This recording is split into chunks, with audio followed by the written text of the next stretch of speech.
Hey, my name is Andres. I'm the founder of Digital Air, and we run ads for e-commerce brands. And in the last year, we probably spent over $3 million in ads. However, for one client, we've actually just spent $1 million in about a year. And today, I want to go over real quick on some of the lessons and things that we've learned for doing that exact same thing. So here's the proof right here. I'll actually show you the ad account in just a second. About $1.1 million on Facebook.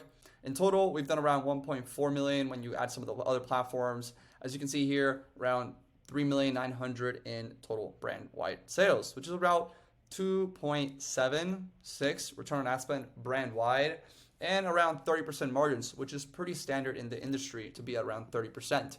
Now, right here, we'll go ahead and actually inside the ad account, as you can see here, June 2022 to July 2023, so a little bit over a year and 1 month. We spent around $1.19 million for this account.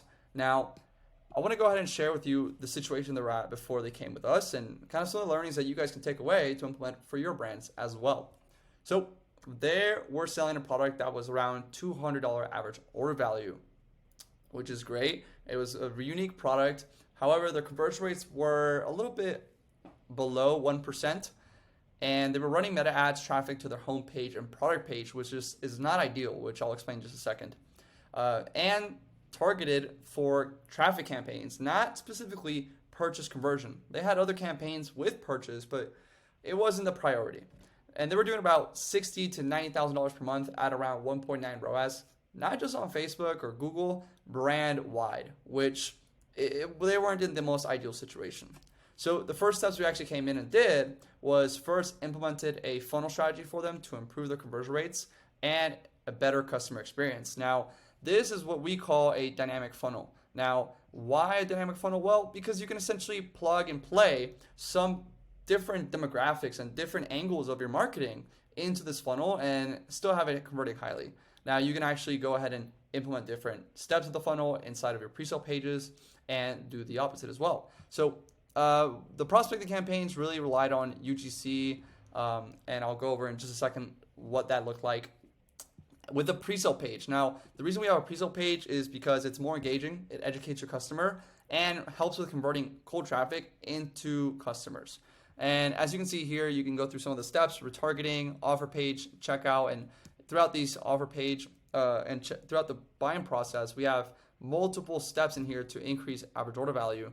So as we can see here, that's kind of how it looks like. So that's what we implemented and focused on first, is outline that strategy so we can see how we can actually go into market and improve the conversion rates as well as the return on ad spend on ads.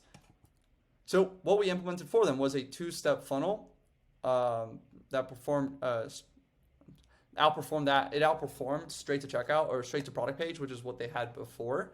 So what we implemented was the following: X reasons why the target demo uses the product, right? Now, I'm not going to actually show you the client, of course, for obvious privacy reasons, but these are some of the examples that top brands use. For example, Jobby Coffee, top 5 reasons why this guilt-free iced coffee is taking over 2023. That's the angle, right? You can even use, 5 reasons why target demo are ditching alternative product for a different product, right? Or you can target an advertorial style, which is what we see here with the Pad Lab Co. Now, this toppled with actually targeting purchase audience, toppled with good creatives, helped improve our conversion rate to actually 3%, right? So over a 300% increase in the return on ad spend. Now, what we actually implemented on the ad account was very simple. We simplified things, right? We had top of the funnel, creative testing, ABO, and we had all our tests there. That's where we tested things and kept it organized. Our bottom of the funnel, retargeting campaigns. Again, we target things that were based on the objections of the customer and address those messages in the retargeting. Then your top of funnel, we had a couple of different top of funnel that helped and improved the performance. One of those was the website and shops. This is actually a new sort of targeting ad option within Facebook that you can actually have your shops linked directly with your ads. And when we implemented that, we saw a huge increase in conversion rates as well, because you're not taking people out of the platform. They're just buying directly inside of the platform. So you can imagine your conversion rates will skyrocket, which is what we saw. And then also, a top of the funnel scaling creatives, ABO, as a matter of fact, we actually focus on ABO. We also did have CBO, but ABO really helped us as well. What we found is having our best ads with the best audiences and having those on ABO, scaling them to $1,000, $2,000 a day in ad spend per ABO ad set, right? So what we had for the creatives were a couple of angles that worked for us time and time again, and we just focused on the 20-80 rule, right? Focused on creating variations of what is working for us. And then also the 20% is making new angles, right? So the UGC structures that worked best for us were ditch your alternative product. Here's why. So let's say, for example, and you have to give a reason why, right? You can't just say ditch your product. It's like, okay, well, great, why?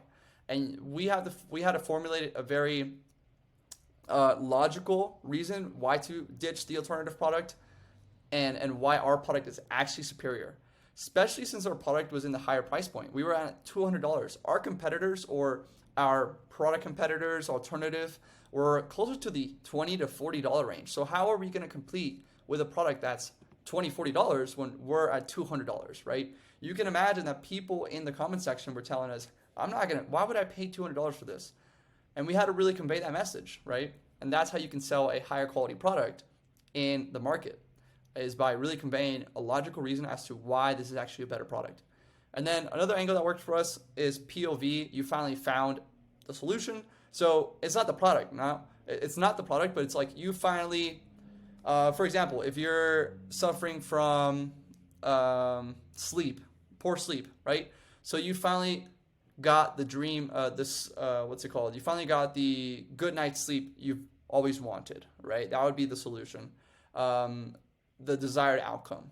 And then we would target it into the sales pitch, which is like, this new product helps with XYZ, blah, blah, blah. Another angle that actually worked really good for us was I saw this on accreditation, so I bought it. For example, I saw this on Forbes, so I bought it. Or you could say, I saw this on, Times Magazine, so I bought it, right? And specifically where your audience hangs out on is where you want to say, right? In this case, we were actually featured in a specific place, and our audience is actually in that specific place, so we could say that. You can't just say that if it's not true, right? So that's what we implemented for some of the creative UGCs, but another thing that we implemented was video sales letters, VSLs. These are 3 to 5 minute videos where you give a sales argument as to why your product is superior in the space, right? And what was already working. We didn't try to reinvent the wheel and write a sales letter from scratch. That will most likely fail. You just got to reverse engineer winning video sales letter. And I learned that actually from Peter Kell. Now, the way to do this is actually you go to VidTow. So VidTow, I think it's .io or .com, and you study some of the best performing VSLs for other brands in different verticals. We reverse engineer what is already working for other brands, so you don't have to try to start from scratch. Just model what's already working. So inside of VidTow, you can actually click on ads and see when they started running it, how long they've been running it for, if they're still running it, and how much money was actually spent on an ad. So if you have a VSL that has been, they spend 6 figures or even 7 figures, it's working for them. And because, why are they going to burn money? So what we took is actually a VSL from Twiddler, as you can see here, this Twiddler VSL. Then what we did was broke down the structure of the VSL, right? You can actually do this by going to YouTube, downloading the YouTube video inside of your browser, then downloading the script for these VSLs using rev.com. With rev.com, you can transcribe videos. And then we broke down the VSL structure and modeled the VSL, but for our client's brand, right? So in here, we can see the specific structuring of this VSL and reverse engineer and basically just plug and play and use it for our specific audience. As a result, in the last 3 months, we spent over 6 figures in VSLs alone.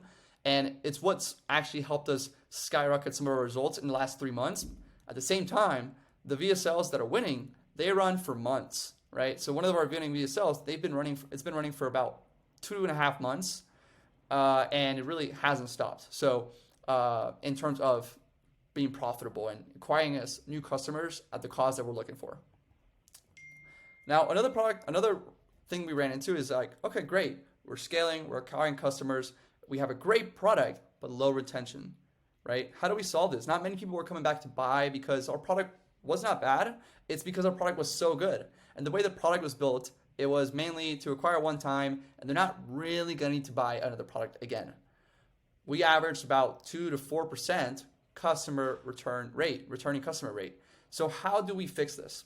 And one of the ways we fix this and tackle this issue is by implementing a digital product. We added a course for how to use the product, and it was a big needle mover. So we took our returning customer rate from 4% to 10%. Now that may not seem like a lot, but when that it's these little needle movers.